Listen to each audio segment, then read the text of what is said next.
Hey folks, it's Marvin Cash, the host of the Articulate Fly. We're back with another East Tennessee fishing report with Ellis Ward. How you doing, Ellis?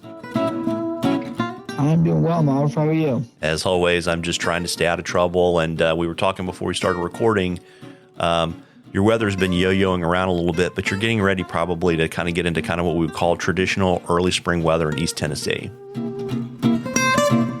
Yeah, we've had a couple really warm days scattered throughout some, and by really warm, I do mean upper 70s, low 80s, and kind of scattered throughout some chillier and rainier days, which we have right now, but upper 50s, low 60s, and increasing photo periods, so more of the high sun and a sun that is higher in the sky, telling everything to get going.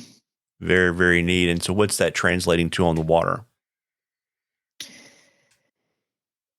Well, what's on my mind inescapably right now is the caddis coming up in the next couple weeks. I think we talked about this last time when I took a giant swing and had an even bigger miss on the weather, but there were 18 to 22s, pretty small caddis. I mean, a lot of them even in the 20 to 24. But those are the precursors to the big caddis hatch. And when I say big caddis hatch, it's both big numbers and big flies. You're getting really hefty 14s and a lot of 16s, and you can be fishing 12s. And it's for periods of time in different sections over different days. It lasts for a couple weeks. It's, you're going, they like the get near structure. So you're going under a tree or you drop down through a riffle and hit a cliff and you're spitting bugs out. I'm washing my boat out even if it's not raining or we're getting dirty, just because there's so many dead bugs in it. They tend to get up into the underside of the boat and you're shaking them out of your waders. So it's similar to the lake fish and the stripers and a bunch of other stuff that happens on these watersheds. It's a pretty cool period of time. Yeah. So are you picking out fish to fish to, or are you fishing the river? It depends on, I would say, the section, the current speed, and the protocol for the day. So an example of kind of the two different spectrums would be, there's a section with a lot of fish going off. I at the top of a run, when we see fish rising, or with the caddis, it's a really interesting, they're eating, most of the time they're eating the caddis pupa, which is something you hear about, and that's all cool. Skitter your caddis, that's great. And then you see it, and a buddy of mine who had taken a rainbow trout home for fish sticks sent me the contents of its stomach, and it was 100% caddis pupa. And the way that they eat, you can hear it. It's the same noise, almost the same noise as the trout make when they're eating cicadas. It's very unlike any other topwater eat. It's more of a pop. They're coming up and they're really attacking something on the water. And it's not because they're trying to swipe at a caddis that is getting away. They're eating the caddis equivalent of an emerger, which is something that is shaking and air-filled and just about to come up out of the surface, still has the shuck on.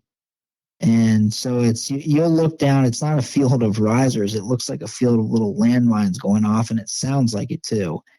So at that point, I'm still going to request and emphasize the importance of fishing to a fish, because it's not like they're everywhere, but those fish are eating, they're coming up and eating something that is moving versus sitting in a lane and waiting for bugs to come right over the rock that they're next to. So you can get away with a little bit of the fishing the river deal, but I still do like to, wait for a couple eats and get our distance and bearings and start approaching it that way. Yeah, and so when you have a blanket hatch, how do you like to differentiate your fly from what's on the water, right? Because it's got to look a little bit different one way or the other to maybe get the fish to take it. Yeah, I do something a little bit different, and hopefully I can show you the finer points of that. Getting you on my boat here next couple weeks.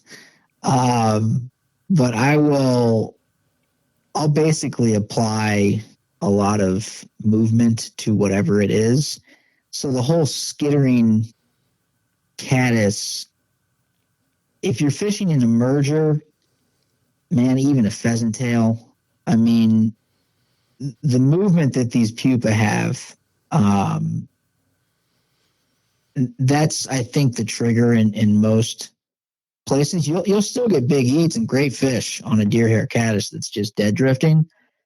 But certainly what I do is to put on something that is big enough for the angler to see. So either a deer hair caddis without the hackle, so it's not sitting up above the water. The deer hair is kind of holding it up like CDC, and the body's sort of stuck into the water, but you can see that deer hair pretty well. And then rod tip either straight or even down a little bit, and giving it almost like 2 or 3 strips, fishing streamers or fishing a popper.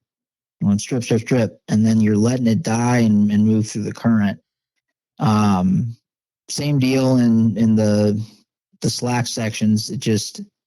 It's a way to get the attention real quickly and then give them the opportunity to eat it on the dead drift.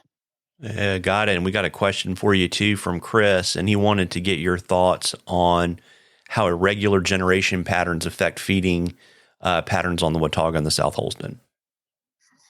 How irregular? Yes. Sure. So I'm just going to make an assumption that he might be talking about inter-day.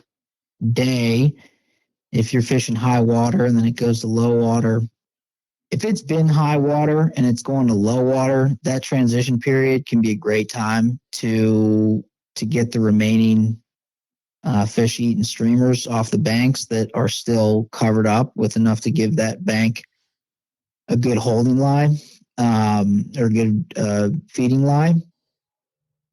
Once it gets to low after it's been high, a lot of those fish are going to be turned off, and it's just they're so exposed to herons, ospreys, eagles, anglers. It's the risk to eat at that point relative to what they were just doing is too high. So after it's low, I would always encourage continuing to probe the fishy looking spots, but throughout the Watauga, you can't be floating the South Holston in low unless you're in the lower sections. But throughout the Watauga in low and the lower South Holston in low, those fish are still, they're predators, and they aren't like muskie. They're not just going to come up and choose to eat. If they get convinced by something, they will eat it. So it's been low for pretty consistently for a couple weeks now, and I've been consistently getting fish to eat streamers and getting some nice fish, some nice browns coming off the banks eating streamers. So they're still there, they're still feeding, but they're not in the same places. So you do have to sort of pick your head up and reevaluate the river and almost look at it as though you were there for the first time and ignore the fact that it's low water and say, all right, what looks good now? And hit that. Yeah, and I would say too, like I know there's like a regular generation for long periods of time, but then you kind of get to that thing where, you know, if it's really hot in the summer, they're going to generate at some oddball time because they need some electricity. And I guess another way to think about, you know, the shorter period stuff is like really the fish behave the same when the switch gets turned on, the switch gets turned off, right? Because my experience is when generation starts, these fish come out of nowhere, right? And the current, current puts them on structure. And to your point, they may be eating streamers off the bank. And then when the water falls, they're going to go back to where they were. And so in some ways for like that kind of, you know, not like long periods of kind of oddball generation, but just to think about like, well, what happens when the water gets turned on and what happens when the water gets turned off might be a good way to think about it too. Right. And like you said, those things almost manifest out of nowhere. Well, they weren't very far. They're hiding. They're hiding better, and they're hiding with less of an appetite to make a risky move. So yeah, you assume they're there and look at where is safe for a fish. And, you know, that includes weed beds, and those pulses can also influence bug activity, both high and low. It's not just the low water dry fly fishing. When that stuff comes on, I've seen it far more than once. You can get some blanket hatches just within an hour of water reaching a place. If the bugs were already coming off, and it's just it's more cover for the bugs, and that can just, of course, cascade down and turn all types of fishing on. Yeah, absolutely. And you know, folks, we love questions on the articulate fly. You can DM us on social media. You can email them to us, whatever is easiest for you. And if we use your question, I will send you some articulate fly swag. Then you're in a drawing for 2 days of fishing with Ellis and a night at the Watauga River Lodge. So you really need to get your questions in, because if you don't play, you can't win. And Ellis, before I let you hop, you want to let folks know where they can find you on the internet and on social so they can book you and fish with you. Yes, I am on Instagram at Ellis Ward Guides, and my website is elliswardflies.com, which can also be reached at elliswardfishing.com. Best way to just reach out, connect, send me a message on Instagram, or give me a call or a text at 513-543-0019. Well, there you go. And folks, you know, the weather's just getting better. You owe it to yourself to get out there and catch a few. Tight lines, everybody. Tight lines, Ellis. Appreciate it, Marv.